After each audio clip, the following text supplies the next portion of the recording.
Hello NEET aspirants यार, आप सभी का नीट का एग्जाम ओवर हो चुका है। अब भाई नीट का एग्जाम खत्म हो गया है सर, मेरे को एमसीसी के बारे में जानना है। और ये एमसीसी क्या है? सरकारी कॉलेज चाहिए तो लोग कहते हैं कि एमसीसी की काउंसलिंग शुरू होगी, उसमें पार्टिसिपेट करना पड़ेगा। तो सर व्हाट इज एमसीसी, क्या सिक्योरिटी अमाउंट लगेगा, क्या डॉक्यूमेंट्स रिक्वायर्ड होंगे ऑल इंडिया कोटे की काउंसलिंग में? सर कंप्लीट प्रोसेस जानना है, ए टू जेड सारा चीज इस वीडियो में। ऑल इंडिया कोटे की 15% काउंसलिंग रिगार्डिंग सारी की सारी इंफॉर्मेशन मैंने डिटेल्ड में दी हुई है। आपको कहीं और जाकर वीडियो देखने की जरूरत नहीं पड़ेगी, ये मेरा आपसे प्रॉमिस है। सारी चीजें लिखी हैं, बहुत अच्छे से एनर्जी के साथ में इस वीडियो को बना रहा हूं यार, है ना। अगर हम बात करें कि sir first of all MCC आया कहां से, नीट काउंसलिंग की जब हम जिक्र करते हैं तो बात आती है एमसीसी काउंसलिंग की, मेडिकल काउंसलिंग की, है ना। मेडिकल काउंसलिंग क्या है? मेडिकल काउंसलिंग का मतलब एमबीबीएस की काउंसलिंग, बीडीएस की काउंसलिंग, बीएससी नर्सिंग की काउंसलिंग, इन तीनों कोर्सेज की काउंसलिंग मेडिकल काउंसलिंग है एक तरह से, है ना। जो कि एक ऑल इंडिया कोटा 15% कराता है, इसी को एमसीसी कहते हैं। रिमेनिंग 85% सीट्स गवर्नमेंट कॉलेज की स्टेट कोटा की काउंसलिंग कंडक्ट कराती है। स्टेट कोटा में क्या क्या होगा? 85% तो ये सीट होंगी, plus 100% seats private medical college की होंगी। यहां पर जो एमसीसी कंडक्ट कराएगा, एमसीसी के अंदर काफी सारा आइटम है, मैं बोलूंगा। अब इसमें आइटम इसलिए है क्योंकि एम्स भी है, बीएचयू भी है, एएमयू भी है, जिपमर भी है ना, बहुत लॉट ऑफ चीजें हैं, डीम्ड यूनिवर्सिटी है, सबका परसेंटेज रेशियो अलग अलग है। अब यहां पर कोई भी सिंगल प्राइवेट मेडिकल कॉलेज नहीं पार्टिसिपेट करता है। ऑल इंडिया कोटे में एक भी सिंगल प्राइवेट मेडिकल कॉलेज नहीं पार्टिसिपेट करता है। प्राइवेट के टर्म्स में से अगर कुछ करता है वो तो है डीम्ड यूनिवर्सिटी। डीम्ड का मतलब बेसिक फीस स्ट्रक्चर 18 लाख से स्टार्ट होगा, जो कि 30 लाख रुपीस के अराउंड वेरी करेगा, 25 लाख, 26 लाख, 28 लाख, इंक्लूडिंग हॉस्टल। 20 से 30 के बीच में पर ईयर का फीस स्ट्रक्चर है। डीम्ड यूनिवर्सिटी के फीस स्ट्रक्चर हम आपको अपकमिंग वीडियोस में दे देंगे। अभी का टॉपिक है एमसीसी। एक टॉपिक और बनाएंगे आयुष काउंसलिंग पे, ये जितने भी कोर्सेस हैं इसके लिए एक डिटेल्ड में वीडियो आपको मिलेगी।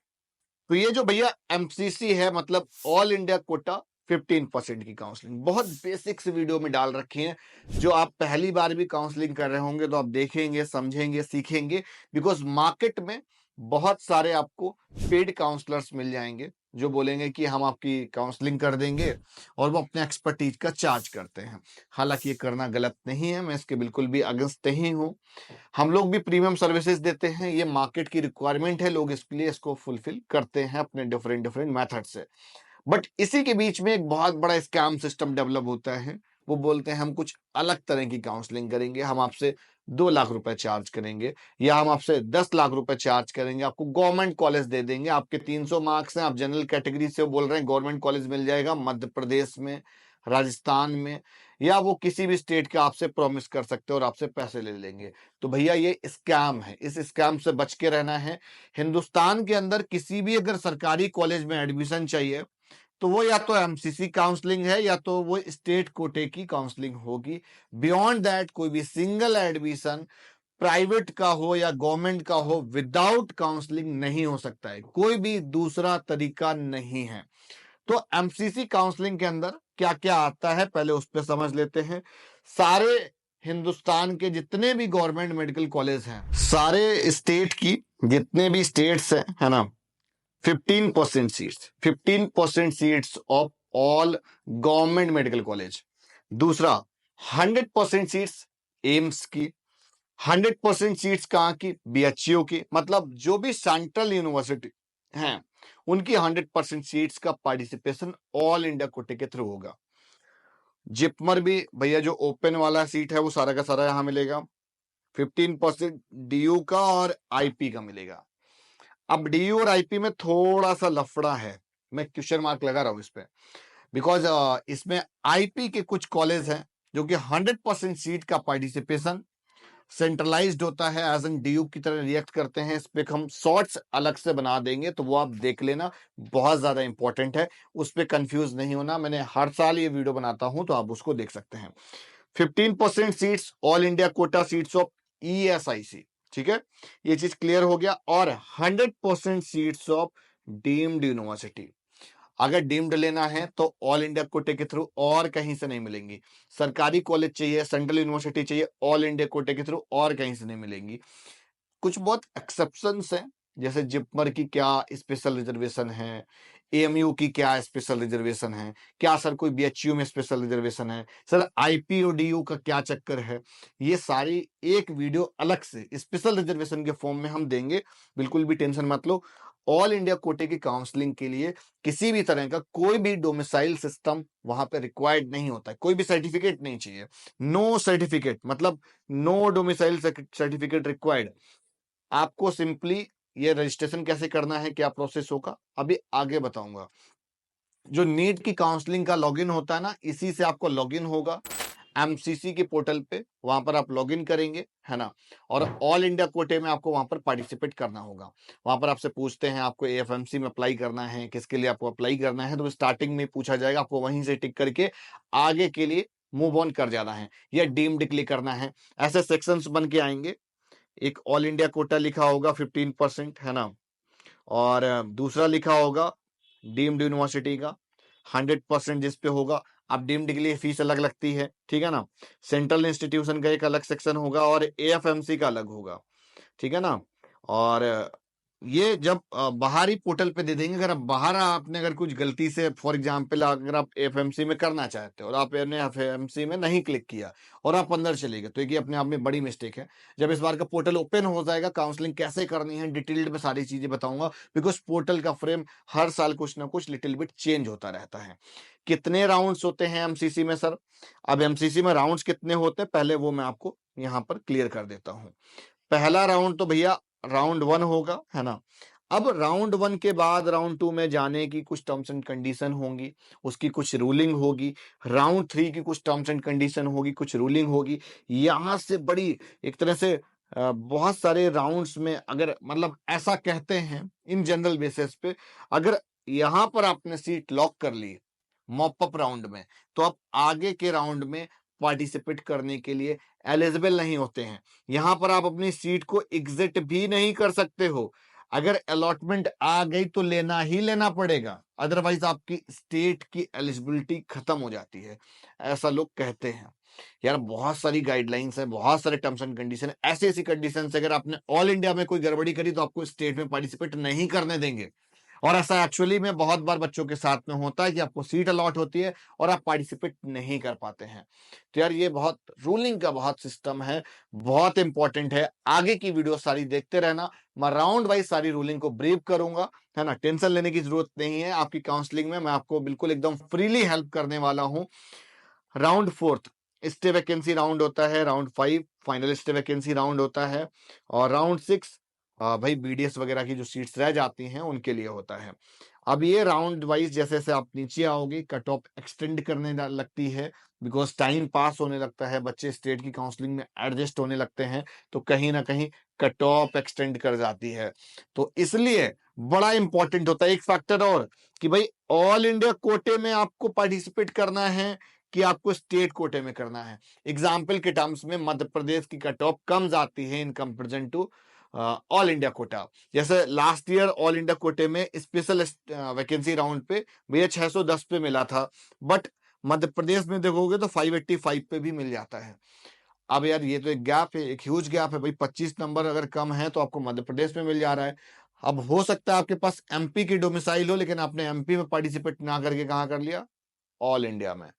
आपको ऑल इंडिया में मिला नहीं है तो आपकी स्कोरिंग सही से यूटिलाइज नहीं हो पाई। तो जो एक्सपर्ट्स है, जो काउंसलर्स है, तो वो सारा चीज का आरएनडी करके आपको हेल्प करते हैं। अब यहां पर बारी आती है सिक्योरिटी अमाउंट की, कि सर क्या सिक्योरिटी अमाउंट लगेगा।